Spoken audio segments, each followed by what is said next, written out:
그다음에 이제 13번에 보시게 되면은 원금 균등하고 그다음에 원리금 균등이 있으면 원금 회수 위험이 있죠. 예, 그거는 원금 균등이 상대적으로 적죠. 예. 그거는 만약에 이제 1억이라는 돈을 빌렸잖아요. 그 원금 균등으로 만약에 기간 10년으로 빌렸다. 그러면 5년이 경과하면 원금 균등은 반이 상환이 되는 거죠. 근데 원리금 균등은 한 3분의 2가 경과해야지 한 반 정도가 상환이 되니까, 예, 그래서 그런 개념을 좀 알고 계시면은 지문을 판단하는데 조금 빠를 수 있죠. 그 다음에 초기에 그 상환 부담이 있죠. 원금 상환 부담. 그죠? 점증은 가장 작죠. 예, 가면서 상환액이 점점점 어떻게 돼요? 증가하는, 예, 그런 부분이죠. 그래서 틀린 거는 이제 2번이 잘못되어 있다라고 이렇게 보시면 되겠고요. 예. 그래서 이제 이 5번에 가면 점증 상환 대출은 미래 소득 증가가 예상이 되는 신혼부부에게 유리한 대출 방식이죠. 그러면 대출 초기에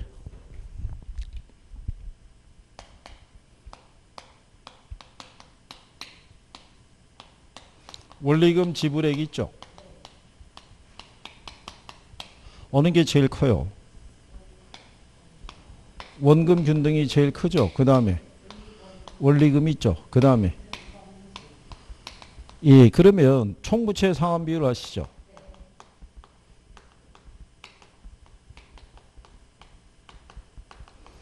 총부채 상환 비율은 연소득이 있죠. 연소득에 대한 연간 원리금 지불액의 크기 있죠. 예, 이걸로 측정할 때. 그죠? 그러면 대출 초기에 봤을 때 총부채 상환 비율이 있죠. 셋 중에 어느 게 제일 크겠어요? 똑같아요. 얘가 원리금 지급액이 제일 크잖아요. 그러니까 얘가 커지니까 이게 커지는 거예요. 그러니까 총부채 상환 비율의 크기도 똑같이 원금, 원리금, 점증 이 순서라고 생각하시면 돼요. 그러니까 대출 초기에 총부채 상환 비율이 가장 낮은 애가 누구가 되겠어요? 예. 그래서 여기 14번에 보시면 다음 중에서 대출 실행 시점에 총부채 상환 비율이 가장 낮고요. 대출 실행 후 10년이 되는 시점에서 대출 비율이 가장 높은 상환 방식이 있죠. 그 걔가 점증이 되겠죠. 그래서 이 표현은 가끔씩 나와요. 어느 게 큰지에 대해서. 예, 그런 내용이고요. 그 다음에 이 15번에 보시게 되면요. 이건 우리가 이제 수업 시간에 이렇게 그려드린 거예요. 시간이 지날수록 차입자의 소득은 증가한다고 가정하고요. 소득 대비 원리금 지불액이 있죠. 예, 이게 대출 초기 있죠. 예, 초기에는 어느 게 제일 크냐면 원금 균등이 제일 커요. 그 다음에 이제 예, 원리금 균등이 될 거고요. 그 다음에 이렇게 가는 게 뭐가 되겠어요? 점점. 이렇게 될 거고요. 그 다음에 시간이 경과할수록 이 부동산 가치 있죠. 주택 가치는 상승한다고 가정할 때요. 이때 대출 잔액이 있죠. 이렇게 직선으로 줄어드는 애 있죠. 예, 얘가 원금 균등이죠. 아까도 얘기했지만 원금을 균등하게 분할 상환하니까. 그 다음에 이제 이렇게 가는 애가 원리금. 가장 이 상환에 대한 이게 잔액이 제일 많이 남아있는 애가 누가 되겠어요? 점증. 그러니까 얘는 대출 잔액이 있죠. 이 중에서 예, 거기 있는 그림 1 있죠. 원리금 지급에. 수평으로 되어 있는 거는 원리금 얘기하겠죠. 그 다음에 대출 잔액이 있죠. 이렇게 우하향하는 직선으로 나타나는 애 있죠. 균등하게 줄어든다는 얘기잖아요. 걔가 원금 균등이 되겠죠. 그러니까 이 그림이 원래 있어요. 이론에. 이 그림에 기초해서 이제 문제를 구성해 준 것이다. 이렇게 보시면 되겠고요. 그래서 이제 나중에 그 뒤에 가시면은 16번 문제 있죠. 이 점증, 원금 균등, 원리금의 세 가지 대출 방식을 물어봤죠. 이 기억에 차입자의 첫해 월불입액이 가장 적은 대출 상환 방식은 점증일 거고요. 첫해 월불입액 납부 후에 만기 전에 중도 상환할 때 미상환 대출 잔액이 가장 적게 되는 대출 상환 방식이 뭐겠어요? 그러면 이제 우리가 그때 이렇게 물어본 거죠. 중도 상환할 때 있죠. 예, 상환액이 있죠. 상환액의 크기. 원금 균등이 있고요. 원리금 균등이 있죠. 어느 게 상환액이 커요?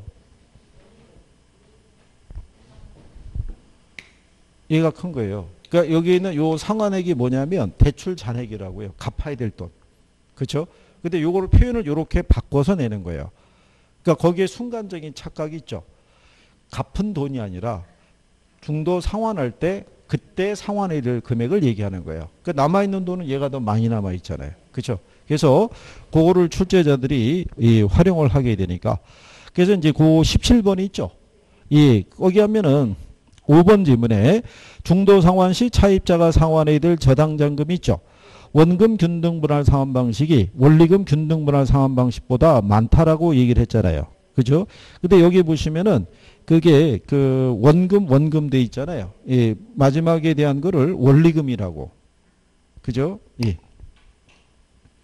원금이 아니라 원리금이라고 수정을 해 주셔야, 그래야지 이제 틀린 지문이 되겠죠. 그 17번의 답이 5번이잖아요. 그러니까는 저당 잔금은 원금 균등 분할 상환 방식이 원리금 균등 분할 상환 방식보다 많다 그래야지 틀리게 되겠죠. 그러니까 앞에 거는 원금이고요. 뒤에 게 원금으로 또 돼 있잖아요. 이거를 원리금. 이렇게 수정해 줘야지 되더라. 이런 얘기죠.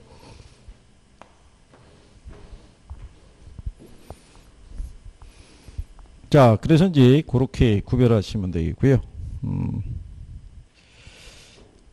그 다음에 이제 거기 보시면은 그 18번에 대출 기간에서 부동산의 담보 평가 시 자산 가치와 현금 수지를 기준으로 최대 담보대출 가능 금액을 산정할 때 다음 조건이 명시된 대상 부동산의 최대 담보대출 가능 금액이 각각 얼마냐를 물어봤어요. 그죠? 예. 그러면은 이제 요거를 우리가 계산할 때요. 그 조건을 보시면 자산 가치가 얼마냐면 20억이죠. 근데 대부비율이 몇 프로예요? 그러면 자산 가치 기준에다 대부비를 곱하게 되면 12억 나오죠. 예. 그래서 그건 12억인데 그 다음에 현금 수지를 기준하라고 그러잖아요. 예. 근데 그 현금 수지를 기준할 때 해설은 풀이를 다 해드렸는데 그거는 그냥 이렇게 하시면 돼요. 이 현금 수지라는 건요. 얘 기준에서 구하는 거예요. 그죠? 예. 그래서 요거는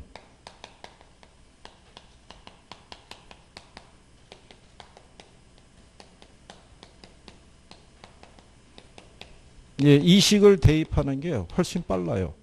그래서 순영업소득이 얼마예요? 1억 2천 나왔다는 얘기죠. 부채 감당률이 1.5죠. 저당상수가 1.5에다 0.1 곱하면 0.25 나오거든요. 1억 2천을 0.15로 할인하게 되면요. 그러면 8억 나와요. 그래서 이 자산가치 기준할 때는 12억이고요. 현금 수지 기준하면 8억이란 얘기예요. 그러면 이게 이제 이렇게 되는 거예요. 부채 감당률 아시죠? 그러면 여기가 뭐가 되고요? 부채 서비스액이고 얘가 이게 순영업소득이란 얘기죠. 근데 얘가 만약에 1.5 주어져 있고요. 여기에는 이제 순영업소득이 있죠. 얘가 만약에 그 나온 대로 1억 2천이라고 그러면 얘를 계산하잖아요. 그럼 얘가 8천 나온다고요. 그렇잖아요. 그럴 때 융자금액을 계산할 때 있죠. 융자금 우리가 이제 일반적으로 융자금 곱하기 저당상수 있죠. 이러면은 원리금을 구할 수 있어요. 그렇잖아요. 근데 거꾸로 곱하기해서 얘를 구했잖아요. 근데 이 원리금이 있죠. 원리금을 뭐로 할인하면 저당상수로 할인하면 융자금을 구할 수 있다고요. 그러면 이제 이거를 안 준 상태에서 이렇게만 줘요. 그러면 나누면 8천이 나왔잖아요. 그러면 이 8천을 갖다가 저당상수가 0.1이잖아요. 이러면 이게 8억이 나온다고요. 그러니까 이렇게 도출하면 너무 걸리잖아요. 그러니까는 부채 감당률을 그냥 이 안에 집어넣은 거예요. 집어넣어서 부채 감당률에다가 저당상수를 곱해서 나온 수치로 할인하면은 바로 구할 수 있다는 얘기예요. 융자금을. 그러니까 이게 조금 더 간결한 방법이 되겠죠. 그래서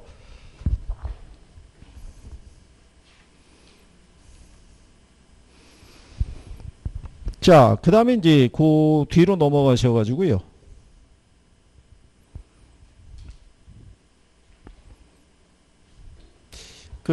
요것도 하나 뭐 아까 한 것처럼 아까 이제 여기에서 지웠죠. 예.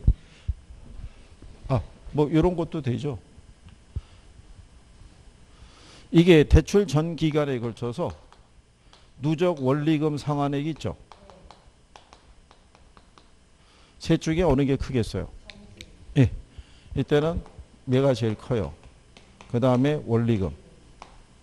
이렇게 되겠죠. 원리금 상환. 그 다음에 원금.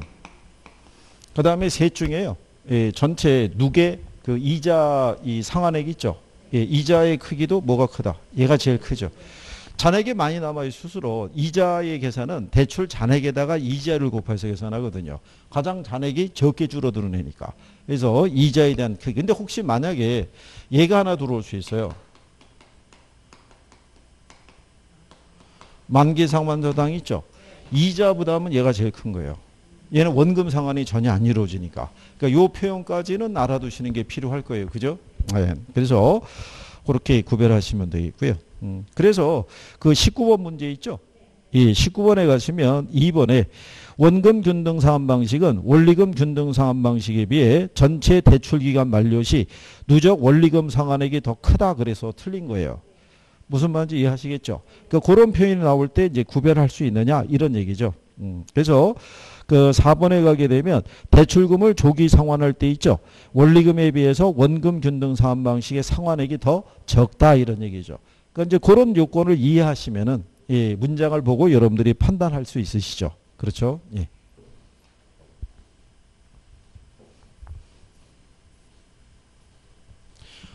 작년 기준에 했을 때는요. 얘네에 대한 비교에 대한 게 그 시험상에서 인용을 안 해줬지만 언제든지 나올 수 있는 애가 얘네예요. 그러니까 요거는 꼭 구별하시는 게 필요하죠. 예. 예, 그 다음에 이제 그 밑에 있는 20번 문제 보시면 이거 계산이잖아요. 예, 20번 또는 21번, 22번, 23번, 24번, 예, 25번, 26번, 27번 여기까지가 다 계산 논리예요. 그 다음에 그 29번 문제도 그죠? 예. 그러니까 유형별로 해가지고 몇 가지를 우리가 이제 선택을 해서 이제 풀어보시는 케이스고요. 혹시 시험장에 가셔가지고 이게 자신이 있다고 그래가지고 또 바로 덤비시면 안 되는 거예요. 갑자기 조건이 안에 달라질 수 있는 거예요. 예, 그러면은 괜히 휘말려가지고 조건을 계산을 해봤는데 내가 알고 있는 대로 지문에 답이 없어요. 뭐가 잘못된 거지? 이러면서 혼자 고민하고 있는 사이에 시간은 계속 흘러가는 거예요. 그래서 누누이 당부드리지만 계산은 마지막에 이론을 다 풀고 그죠? 예, 더 이상은 이론에서는 내가 건질 게 없다. 그러면 차라리 계산 문제 중에서 그나마 내가 자신 있다고 생각하는 유형이 있죠. 예, 거기를 한번 대입해 보는 거예요. 그게 더 합리적이라는 얘기죠. 우리는 일단 점수를 따는 게 중요한 거예요. 그죠? 선택과 집중을 잘하는 거예요. 그래서 혹시 인강을 통해서 공부하신 분들도 통상 어려운 게 이제 그런 거거든요. 경제 힘들어 하고요. 그 다음에 뭐 투자, 그 다음에 뭐 금융, 그 다음에 간평. 네 개를 일단 제일 싫어해요. 그럼 여기서 일단 계산은 배제하자 이거예요. 배제하고 이론에 대한 것도 있죠. 선생님이 강조하는 거. 이건 알아야 됩니다라고 얘기했을 때.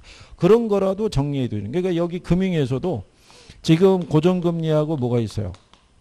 예, 요거 내가 이해하고 있는지. 그 다음에 상환 방식에 따라 원금 균등과 원리금 균등, 그 다음에 점증이 있죠. 예, 요거 내가 이해하고 있는지. 그 다음에 뒤로 가서 저당 시장의 구조 내가 알고 있는지. 그 다음에 증권이 있죠. 네 개가 있을 때 기본적인 성격이 있죠. 예, MBB는 다 발발발로 가고 뭐 그런 거라도 내가 정리가 되어 있는지. 그 다음에 부동산 투자회사 있죠. 예, 투자회사 제도에 대한 내가 기본적인 이해가 되어 있는지. 그 다음에 프로젝트 금융이 있죠. 예, 걔들에 대한 기본적인 성격 특징 정도 알고 있는지. 그런 거라도 정리는 해둬야 된다는 거예요. 계산이 나오는 거를 내가 포기한다 손 치면은 이론은 해줘야 되잖아요. 그죠? 그런 식으로 그 파트에서 선생이 여기 정도는 이론에 대한 거는 이게 중요합니다. 이렇게 얘기했을 때 그 정도도 해주면은 도움이 되죠. 우리가 투자론도 싫으시더라도 포트폴리오라든가 그렇잖아요. 위험과 수익에 대해서 우리가 기본적인 이론 설명회 정도는 내가 알고 있는지. 그리고 투자 분석 기법도 싫어하시잖아요. 근데 아까 얘기한 것처럼 할인연금 수지 분석법 있죠. 예, 그거는 그렇게 순영가하고 수익성 지수하고 내부 승률의 기본적인 요건이 있잖아요. 그런 거라도 좀 해달라는 거죠. 그런 거라도. 그러면 이론은 그렇게 또 어렵지 않게 줘요. 계산도 힘든데 이론도 힘들게 주면 떨어지라는 얘기잖아요. 그렇게는 안 준다고요. 그죠? 자, 거기 20번 문제를 보시면 어떤 사람이 이제 주택을 구입하기 위해서 은행으로부터 이제 2,400만 원을 연이자율 5%, 10년간 매월 상환 조건으로 대출받았다는 거죠. 원금 균등 분할 상환 조건일 때 첫 해 상환해야 될 원금과 이자의 합계가 얼마냐를 물어봤어요. 원금 균등을 물어보게 되면요. 제일 먼저 뭐부터 구해야 돼요? 얘부터 구해야 돼요. 원금. 그러면 원금은요. 융자금을 뭐로 나눠서 납입 횟수로 나눠서 구하는 거죠. 이거를 우리가 기간이라고 얘기하지 않는 이유는요. 이게 매기 상환일 수도 있고요. 매월 상환일 수도 있어요. 그래서 거기 보시면 2,400만 원이죠. 근데 기간이 몇 년이에요? 10년인데 매월 상환이니까 얼마로 나눠야 돼요? 120으로 나눠야 되죠. 그러면 원금의 금액이 얼마 나오냐면 20만 원 나오죠. 그렇죠? 예, 그 원금을 일단 구했잖아요. 거기다 이자율을 곱해야겠죠. 예, 근데 2,400에 대한 몇 프로예요? 그럼 얼마 나오겠어요? 120만 원 나오죠. 근데 요거는 연간 이자니까 이거 나누기 12해야겠죠. 그럼 10만 원 나오죠. 예, 그러면 원금 20만 원, 이자 10만 원 합쳐서 얼마? 30만 원 이렇게 답이 나오겠죠. 구할 수 있으시겠죠? 예, 그 다음에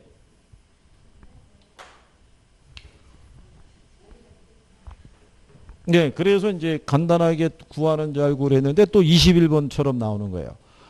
이거는 원금 균등 분할 상환 방식하고요. 원리금 균등 분할 상환 방식에서 1회차에 납부할 원금이 있죠. 예, 그거를 얘기하는 경우죠. 예, 그런데 이제 거기 보면 대출 금액이 얼마냐면 1억 2천이죠. 예, 근데 매월 말 상환이잖아요. 그죠?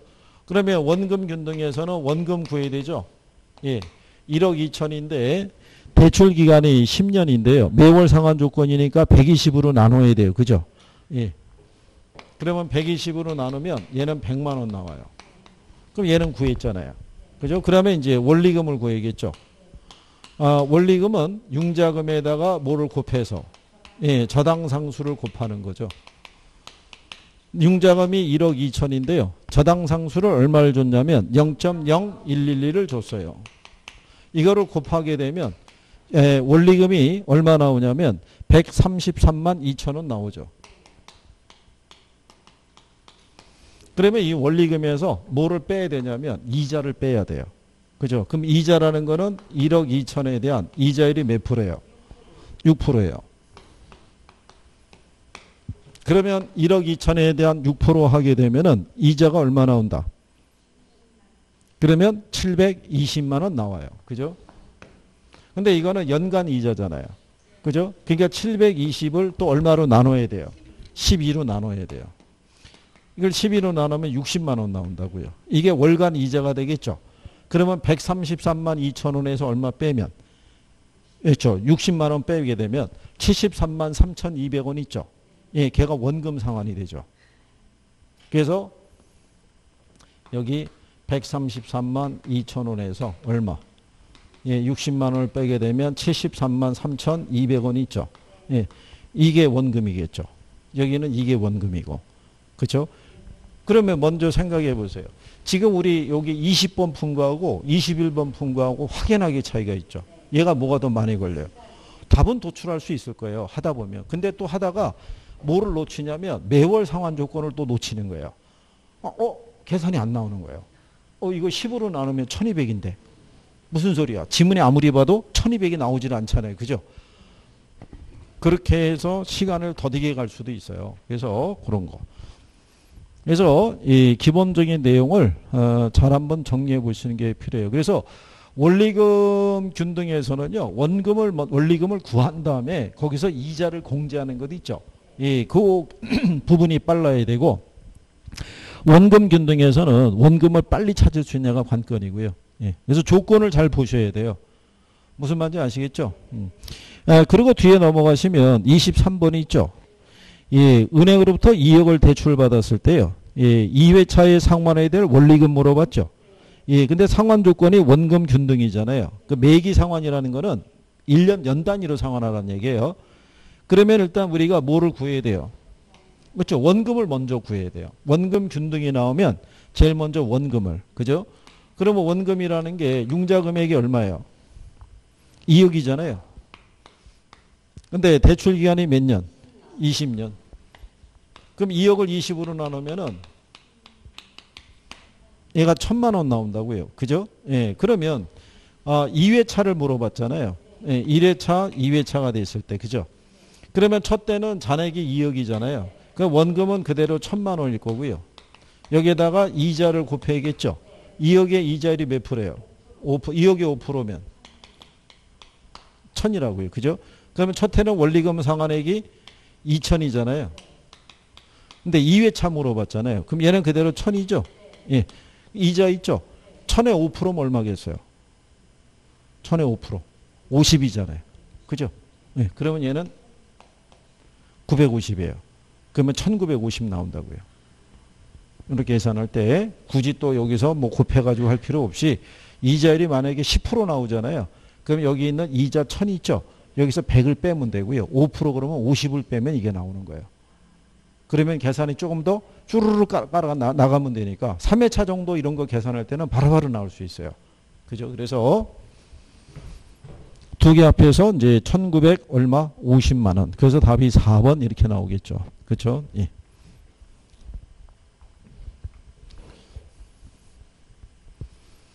그 다음에 이제 24번 있죠.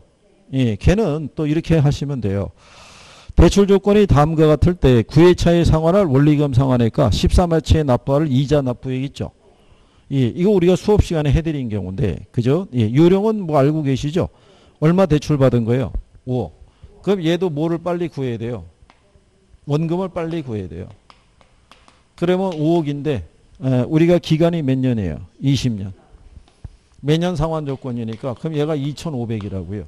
그죠? 근데 첫 번째가 9회차 납부할 뭐를 물어봤어요? 자, 그러면 원금은 얼마예요? 2,500이잖아요. 그럼 이자만 우리가 구할 수 있으면 돼요. 그럼 9회차라는 얘기는 원금 2,500만 원을 8번 갚았다는 얘기죠. 예, 그럼 이거 계산하면은 2억을 이미 뭐 했다는 거예요. 예, 갚았다는 얘기고, 그러면 나머지 잔액이 3억이라는 얘기죠. 이자율이 몇 프로예요? 5%죠. 3억에 5%면 1,500이잖아요. 그러면 이자 1,500, 원금 2,500 합하게 되면 9회차 납부할 원리금은 4,000. 그죠? 예. 그 다음에 이제 13회차 뭐를 물어봤어요? 이자를 물어봤죠. 그러면 여기 있는 2,500 있죠. 이거를 8번 갚았다는 얘기죠. 12번을 갚았다는 얘기죠. 13회차니까. 그러면 3억을 상환을 한 거죠. 그러면 남아있는 잔액이 2억이라고요. 2억에 5% 있죠. 그럼 얼마겠어요? 1,000만 원. 이게 답이죠. 13회차 이자. 그러면 나중에 이거는 뭐 한 101회차도 물어볼 수도 있고요. 81회차도 매월 상환 조건으로 바꾸면. 그럼 요령은 간단한 거예요. 무슨 말인지 이해하시겠죠? 네, 그래서 그 정도만, 아마 뭐 이렇게 줄 수도 있을 거예요. 융자금이 한 2억 4천이에요. 근데 20년이 있죠. 20년이면은 240으로 나눠야 돼요. 2억 4천을 240으로 나누잖아요. 그럼 얼마 나오냐면 100만 원 나와요. 그죠? 네, 100만 원 나올 때 만약에 101회차라고 그러잖아요. 그럼 100만 원을 갖다가 얼마? 100번 갚은 거잖아요. 그럼 1억은 갚았다는 얘기죠. 그럼 남아있는 잔액이 1억 4천인 거예요. 그렇죠? 그럼 1억 4천에 예를 들어서 5%, 10% 주면은 이자율만 곱하면은 바로 우리가 구할 수 있죠. 근데 매월 상환 조건이니까 이자 구해서 나누기 12는 해줘야죠. 고기 정도까지. 그렇죠? 예. 그러니까 원리를 알면 요령이니까. 그렇죠? 예. 그렇게 구별하신 경우죠. 예. 그다음에 이제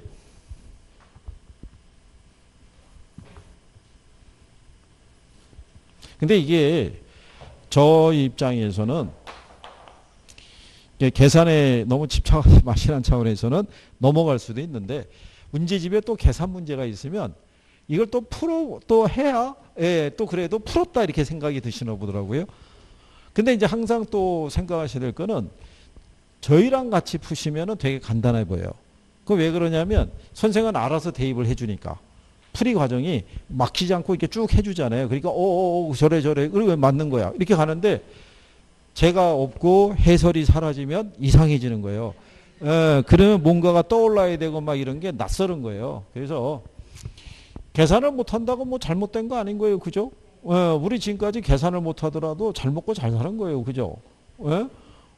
이거 교모를 나선 지 오래된 시점에서 다시 이걸 하려고 그러니까 이게 부담돼서 그런 거지. 그죠? 우리 예전에 뭐 한 20대, 30대 날라다녔다고요. 그죠? 이런 거 쫙 하고 그러면, 그러니까 세월에 어떤 이제 그런 부분이죠. 뒤에 가시면은 25번 있죠? 여기서는 이제 주택이 있죠?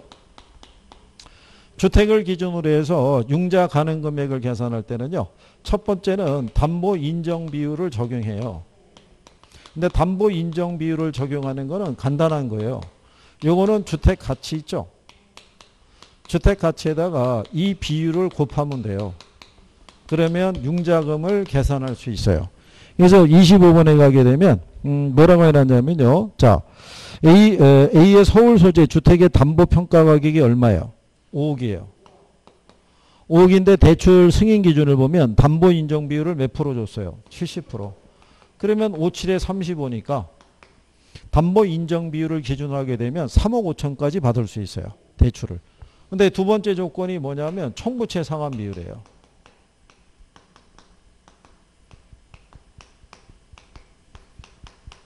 얘를 기준으로 융자 금액을 계산하려고 그러면요. 연소득 곱하기 DTI 비율이 있죠. 여기서 이제 기타 부채가 있으면 이제 기타 부채를 빼는 거고요. 이거를 연 저당상수로 나눠서 융자금을 계산할 수 있어요.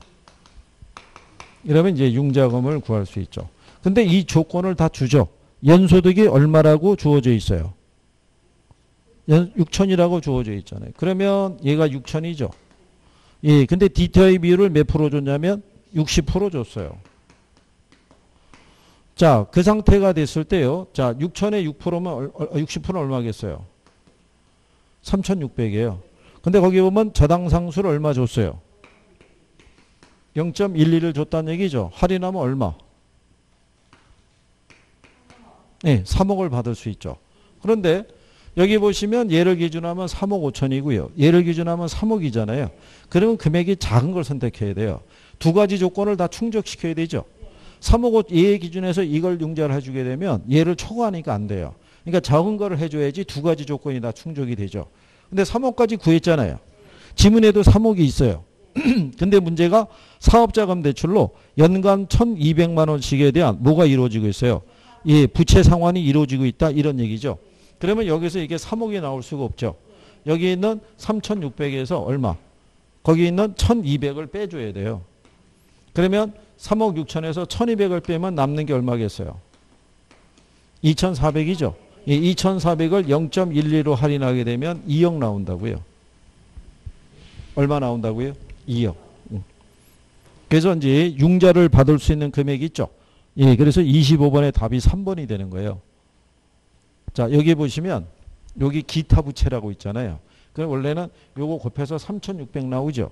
예, 그냥 계산하면 3억 나온다고요. 그러면 안 된다는 얘기예요. 기타 부채가 있으면 이걸 빼줘야 된다고요. 그러니까 3,600에서 얼마 빼야 돼요? 1,200. 그래야지 2,400을 0.12로 할인하면 2억 대출 받을 수 있다는 거예요. 그러니까 이거를 꼭 잘 봐야 된다는 얘기예요. 그러면 출제자들은 이것도 넣어놔요. 3억 이렇게 해서. 그죠? 그러면 이거 깜빡 놓치면은 그냥 틀리는 거예요. 다 해놓고. 그렇잖아요? 근데 이게 이렇게 차이가 있다고 생각하시면 돼요. 자, 이거 암산으로 3억 5천 구했잖아요. 근데 이렇게 나오는 식이면 암산으로 나올 수 있거든요. 왜냐하면 연소득이 6천인데 6천에 6%, 60% 그럼 3억 3,600인데 얘가 1,200이 있네. 그럼 2,400이네. 0.12면은 그냥 2억이겠네. 이렇게 해서 도출이 될 수 있으면 빨리 갈 수 있는데 그게 안 되고 이렇게 식을 항상 써야 되고 집어넣어야지만 내가 구할 수 있으면 시간이 일단 많이 가죠. 그러니까 무조건 일부는 넘어간다고 생각하시면 돼요. 그죠? 그래서 이제 그런 내용을 예, 구별하시면 되겠고요. 그래서 거기 있는 26번하고 27번이 역시 뭐가 되냐면 주택을 담보로 해서 대출 금액 구하는 경우죠. 예, 그래서 그런 거를 잘 보시면 되겠고 혹시 이렇게 갈 수도 있는 거예요. 기존에 대출받은 금액이 있어요. 근데 추가로 대출받은 걸 따져봤더니 기존에 대출금 빼고 나면은 대출받은 게 없을 수도 있어요. 추가로 대출받을 수가. 그죠? 예. 혹시 그런 지문이 있으면 예, 그것도 잘 보시라는 얘기예요. 기존에 대출금이 뭐가 있냐에 따라 틀려지니까. 그 다음에 이제 페이지를 하나 더 넘기셔가지고요. 29번 있죠? 예, 요거는 그러면 여러분들은 26번하고 27번은 연습을 한번 풀어보셔야 돼요. 한 번은. 근데 원래는 여러분들이 이미 풀어갖고 오시는 게 정상이거든요. 예, 근데 또 다른 데 가게 되면 전혀 안 풀어갖고 오는 데도 있어요. 예, 그래서 왜냐하면 아까 우리 얘기했지만 오타라든가 이렇게 이런 게 가끔 한 번씩 있을 수가 있어요. 그래서 이제 그런 거는 풀어보신 분들이 한번 딱 와서 이게 잘못된 거 아니냐 이렇게 물어보는 분도 있는데 예, 그냥 뭐 그럴 수도 있다는 얘기죠. 뭐. 그다음에 상가 있죠. 예, 상가에서도 이건 똑같아요. 담보 인정 비율 있죠. 이거는 상가 가치 있죠. 예, 가치에다가 이 비율을 곱하게 되면 융자금을 구할 수 있다. 그러니까 여기까지는 암산으로 계산이 될 수 있다. 이렇게 생각하셔야 돼요. 담보 인정 비율. 거기 우리가 29번에 보시게 되면 시장 가격이 5억 원이고요. 순 영업소득이 연 1억 원인 상가를 보유하고 있는 A가 추가적으로 대출받을 수 있는 걸 물어봤죠. 거기 대출 승인 기준을 보면은 담보 인정 비율이 몇 프로예요? 60%. 근데 시장 가격이 5억이잖아요. 5억에 대한 60% 하면 얼마겠어요? 3억. 그 다음에 이게 이제 현금 수지를 기준으로 구할 수 있거든요. 요게 뭐 기준하는 거냐면 이거 기준하는 거예요. 왜냐하면 순영업소득을 기초로 해서 빌린 융자금을 갚을 수 있느냐를 보는 거예요. 그래서 부채 감당률이 있죠. 그 원리가 반영이 된다고 보시면 돼요. 그래서 아까 얘기한 것처럼 얘는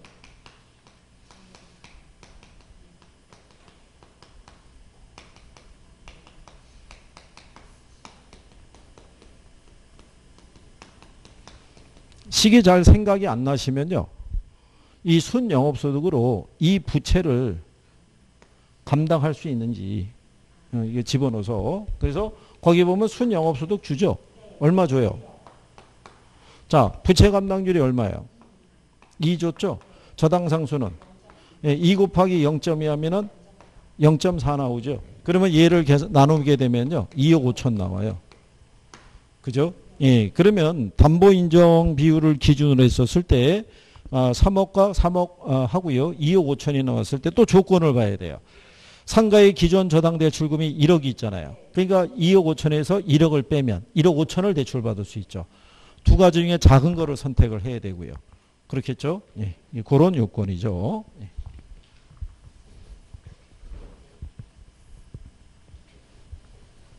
그래서 이게 왜 계산에 대한 그 맹점이 뭐냐면 선생이라 할 때는 되게 빠르고요. 신속하고 간단한 것 같아요. 그게. 그래서 야 이거 뭐 괜찮구나. 이렇게 대입하면 바로 풀 수 있겠구나. 근데 중간중간에 조건이 있잖아요. 2억 5천까지 도출했는데 상가의 기존 대출금이 1억이 있어서 1억 5천을 찾아야 되는데 그걸 또 못 찾고 풀었다는데 흥분해가지고 또 넘어가면 그렇죠? 예, 그런 부분이죠. 예, 그 다음에 이제 뒷페이지 넘어가면 이 부동산 증권에 대한 부분이죠. 예. 30번에 보면 국내 부동산 금융의 현황에 대한 설명을 물어봤는데요. 이 다양한 부동산 관련 자산을 기초로 한 자산 유동화 증권이 있죠. 예, 우리나라에서는 자, ABS 있죠. MBS 있죠. 예. 그 다음에 리치 있죠. 이게 다 운영이 되고 있어요. 현재 발행이 되고 있고, 예, 그래서 발행한 선례가 다 있다라고 보시면 되겠고요. 그 다음에 부동산 투자회사 제도가 도입되면서 소액 투자자도 대규모 부동산에 투자할 수 있게 됐다는 얘기죠. 예, 그래서 이게 지금 참고로 말씀을 드리면 부동산 투자회사 있죠. 예, 그러면 이제 위탁관리나 뭐 이런 회사가 설립이 되면은 자산관리 회사가 만들어져야 되잖아요. 그럴 때 걔네를 통해서 발행하는 주식가액이 주당 한 5천 원 규모예요. 그러니까 소위 얘기대로 커피 한 잔 가격에도 못 미치는 돈으로도 투자가 가능하다 이렇게 얘기해 주는 거예요. 그래서 그래서 간혹가다 보면 이 리츠가 결성이 되는 것은 이제 막 홍보하고 막 그래요. 최근에 제가 봤던 건 뭐냐면 해외 있죠. 예, 해외 이제 그 리츠를 이제 결성을 하면서 그게 이제 해외 부동산에 투자하는 거예요. 임대 부동산에. 최근에 나온 게 뭐 벨기에인가 이쪽에 투자하는데 거기에 임차자들이 누구냐면 정부 기관들이에요. 정부 기관들이 들어가서 있는데 걔네 임대차 계약 기간이 2024년인가 언제까지가 계약이 돼 있어요. 근데 중간에 계약을 파기할 수는 없대요. 조건이. 그러면 일단 그 기간 동안에 안정적인 임대 수익을 기대할 수 있을 거 아니에요. 예, 그리고 나중에 요지에 있는 데인데 그 중심가에. 예, 그러니까 나중에 자산 가치가 상승해서 차익도 기대할 수 있다. 이런 식으로 하면서 이제 투자자를 모집하는 뭐 그런 게 있었다는 얘기죠. 근데 요즘 같을 때 리츠에 대한 투자에서 나오는 수익률은 일반적인 금융권에서 나오는 수익률보다는 높아요. 높은데 부동산 투자 회사라고 무위험 자산이 아닌 거예요. 세상에 무위험 자산은 없거든요. 그렇기 때문에 투자하면 어느 정도 투자자는 리스크를 갖고 들어가는 거예요. 그래서 본인들이 만약에 투자하고 싶으시면 리츠에 대해서 또는 그런 운영 방법에 대해서 분석을 하고 연구를 하고 공부를 해야 돼요. 근데 이제 좀 연세 많으신 분들은 그 권유하는 거에 기준을 해서 그 권유할 때 그분들이 물어보는 건 그거예요. 원금은 확실히 보장이 되나? 네, 그거죠. 그러면 뭐 얘들 입장에 뭐냐면 거의 보장이 되죠. 이렇게만 얘기를 하지 이게 그렇지는 않죠. 뭐 이렇게 얘기하면 누가 투자를 들겠어요. 그래서 지난번에 그게 문제가 막 됐던 거죠. 그 사모펀드 막 이렇게 해가지고 그렇잖아요. 이제 그런 게 좀 문제가 되고 있다 이런 얘기죠. 자, 그 다음에 이제 거기 보시면은 그 3번에 부동산 개발 관련 대출 채권이 있죠. 예, 이런 것들도 증권화되면서 개발 사업의 자금 조달 방법이 다양해지고 있다라고 얘기하죠. 그래서 우리가 PF, ABS 이런 거 배우셨죠. 그러니까 프레이트 파이낸싱 있죠. 예, 그걸 기초로 이제 그 앞으로 나올 수익을 기초로 해서 증권을 발행해서 또 자금을 조달하는 방법도 있는 거예요. 그러니까 우리가 프레이트 금융으로 자금을 조달할 때 있죠. 그게 지분의 형식을 빌려서 뭐 주식 발행을 통해서 자금을 조달할 수도 있고요. 채권을 발행해서 자금을 조달할 수도 있고 그래요. 그래서 그런 내용이라고 보시면 되겠고 2차 주택자당 시장 제도가 도입돼서 운영이 되고 있다고 그러죠. 왜냐하면 우리나라에서는 유동화 중개기관의 역할을 주택금융공사가 하고 있으니까 현재 2차 시장은 성립이 돼 있다고 봐야 되겠고요. 근데 부동산 신탁회사의 신탁 업무 중에서 토지개발 신탁 업무는 아직 허용되고 있지 않다 그러니까 틀린 거죠. 이거는 이거 이전에 오래전서부터 운영이 되고 있던 제도예요. 그래서 5번이 잘못되어 있다. 이렇게 보시면 되겠고요. 예, 그 다음에 이제 옆 페이지에 보시면 32번에 저당의 유동화 제도에 대한 설명이다. 잘못된 걸 물어봤을 때 1번 지문에 보면 주식회사가 주식을 발행해서 자기 자본을 조달하는 것을 지분금융이라고 하고요. 저당을 설정해서 타인 자본을 조달하는 것을 무슨 금융? 예, 그걸 우리가 부채금융이다라고 얘기를 하죠. 예. 그 다음에 이제 2번에 보면요. 저당담보증권의 발행은 2차 대출 기간만 가능하다고 그러죠. 예, 그러면 틀리죠. MBS를 발행할 수 있는 경우는 누가 돼요?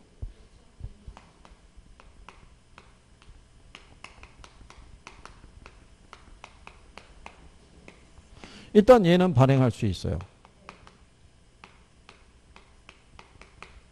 2차 대출 기간. 그리고요. 얘도 발행할 수 있어요. 얘는 2차 대출 기간에 지급 보증을 받아서 발행할 수 있어요. 그죠? 그 다음에 이 증권만을 발행을 하는 전문 회사 있죠? 이게 이제 누구 얘기하냐면 유동화 중개기관을 얘기하는데 걔가 바로 이제 SPC가 되는 거예요. 예, 예. 걔가 이제 이거를 발행할 수 있다라고 얘기를 해요. 그러니까 여기서 1차 기간이 발행할 때 보게 되면요. 거기 3번에 참여증서라고 해 있죠. 예, 담보가 되는 모 저당을 저당담보증권의 형태로 여러 사람이 공동 소유한다 이렇게 해놨잖아요.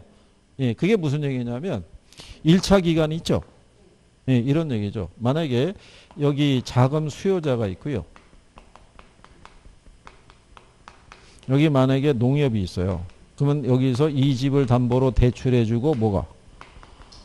예, 저당 채권이 만들어졌잖아요. 근데 이 농협이 가지고 있는 저당 채권을 예를 들어서 주택금융공사가 이걸 사줘야 되는데 주택금융공사가 돈이 없어요. 사줄 수가 없어요.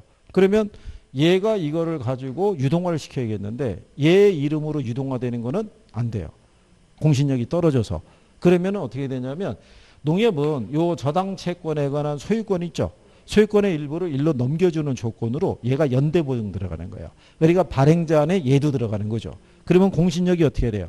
높아질 거예요. 그래서 시장에서 좀 더 쉽게 유동화될 수 있다 이런 얘기예요. 그러니까 얘 자체만으로 하기는 좀 어렵고 지급 보증을 받아서 유동할 수 있다는 거죠. 그래서 그런 개념이라고 보시면 돼요. 왜냐하면은 또 들어가서 우리가 알고 있는 게 MBS의 종류 그러면은 그 네 가지밖에 없잖아요. MPTS, MBB, 그 다음에 뭐 CMO, MPTB 뭐 이렇게 있잖아요. 근데 느닷없이 참여증서 이런 게 툭 들어오면은 또 이게 또 뭐야?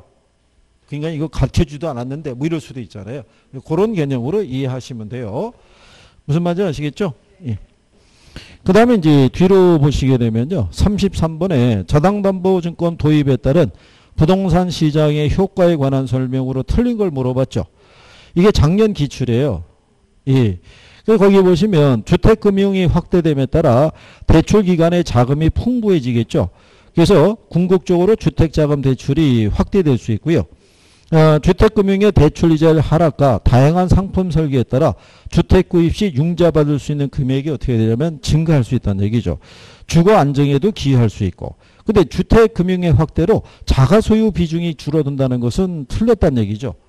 자가소유 비중이 당연히 늘어날 거 아니에요. 융자를 쉽게 받을 수 있으니까. 그렇지 않겠어요? 그래서 우리나라에서도 이 금융에 대한 부분이 대출이 활성화되기 위해서는 이 증권이 많이 유동화가 되면 좋거든요. 이게 현재 보시게 되면 주택금융공사 있죠. 이 자본금이 얼마냐면 2조예요. 예, 2조인데 이 증권을 발행할 수 있는 규모는 2조의 50배 범위 내에서 발행할 수 있어요. 그럼 100조잖아요. 그걸 왜 그렇게 잡았냐면 미국 애들 가게 되면 이 주택저당 채권 유동화 시장 있죠. 예, 그거하고 걔네 증시가 있잖아요. 이게 규모가 더 커요. 왜냐하면 사람들이 주식은 투자를 안 할 수 있어도 집은 필요하잖아요. 그래서 이게 미국 애들이 이게 잘 흔들리면은 걔네 경제가 흔들리는 거예요. 예, 걔네가 예전에 그 서브프라임 모기지론 사태 있었잖아요. 그게 왜 그런 사태가 발생했냐면 아까 말씀드린 대로 여기 또 없어요. 여기 있군요. 여기 자금 돈 필요한 사람이 있죠. 예, 이 사람들이 이걸 이제 상품을 막 만들다 보니까 여기서 대출해 줄 때 신용이 낮은 사람들이 있죠. 예, 얘들도 대출해 준 거예요. 집을 담보로. 그런 다음에 활성한 저당 채권이 있죠. 예, 이거를 넘겼을 때 이게 이제 신용이 좋은 사람 거 안 좋은 사람 거를 다 뭉쳐가지고 상품을 또 만든 거예요. 근데 신용이 낮으니까 경기가 조금 안 좋아지면 애들이 실직하게 되면 원리금 갚을 능력이 없을 거 아니에요. 그럼 부실 채권이 발생했을 거 아니에요. 문제는 뭐냐면 이게 어디서부터 부실이 발생했는지를 못 찾는 거예요. 여러 개 섞어버렸으니까. 그렇잖아요. 그러면은 여기 투자자에게는 원리 이자 지급이 계속 돼야 되는데 이자 지급할 여력이 없잖아요. 부실 채권은 쌓여가고 줄 돈은 없고 그러니까는 거기 있는 투자은행이 파산하기 시작하는 거예요. 그러니까는 부실 채권만 널려 있을 거 아니에요. 그러면 저기에 투자한 또 이 기관 투자자나 이런 데가 있을 거 아니에요. 그럼 걔네도 돈이 다 날아가는 거예요. 그래가지고 옛날에 저기 지금도 A가 들어가는 두 개가 들어가는 보험사가 있었어요. 그래서 예전에 유명한 보험사가 부도나갖고 가운데 글자가 바뀐 거예요. 새로 들어가가지고. 예, 그래서 한때 우리나라에도 투자은행 있죠. 예, 투자은행이 설립할 시기가 되지 않았느냐 막 이러다가 저건 빵 터지면서 훅 들어간 거예요. 저때 투자은행들이 주로 한 게 그런 거였거든요. 파생상품 만들어서 운영해서 수익을 내는 구조였다고요. 저게. 그러니까 위험한 거예요. 근데 은행에 가게 되면요. 은행원만 있는 게 아니라 금융공학자들도 있어요. 이게 상품을 만드는 사람들이에요. 금융상품을. 그러니까 이게 좀 복잡하죠. 예, 거기까지 그걸 하기는 좀 쉽지는 않은데 어쨌든 그렇다는 얘기고요. 예. 자, 그래서 33번에는 그게 이제 잘못되어 있다. 예, 이런 얘기가 되겠죠. 그 다음에 이제 그 35번에 가시면요. 2차 저당 시장이 있죠. 예, 선진국의 경우는 2차 저당 시장의 발달로 대출기관의 융자 여력을 높여서 주택금융을 활성화하는 데 크게 기여했다는 얘기죠. 옛날에는 왜 지역별로 보게 되면 자금의 흐름이 좀 틀릴 수도 있잖아요. 예, 그게 이걸 만들게 되면 지역에서 자금이 좀 부족한 애들도 증권을 발행해서 자금 조달이 좀 더 용이해졌다는 얘기예요. 그리고 옛날에는 미국에서는 이 지역 간의 자금 이동이 제한돼 있었다는 얘기예요. 주국에 따라 법이 틀려가지고. 근데 이런 걸 통해서 활성화시켰다고 보시면 되겠죠. 근데 4번에 보게 되면 선진국에서는 일반적으로 2차 저당시장에서 발행되는 투자 상품은 주택 대출금리보다 더 높은 액면금리를 갖는다니까 틀렸다는 얘기죠. 여기서 발행하는 증권 있죠. 이 투자자에게 발행하는 이 증권에 따른 수익률은 여기 있는 대출 이자율을 넘어설 수는 없다라고 얘기한 거죠. 예, 그래서 그 얘기고요. 우리나라에서는 이제 한국주택금융공사가 설립이 돼서 저당 대출의 유동화를 담당하고 있다라고 보시면 되겠죠. 무슨 말인지 아시겠죠? 예, 그래서 그렇게 또 정리하신 경우죠. 예, 또 잠깐 쉬었다가 이어서 해보시죠.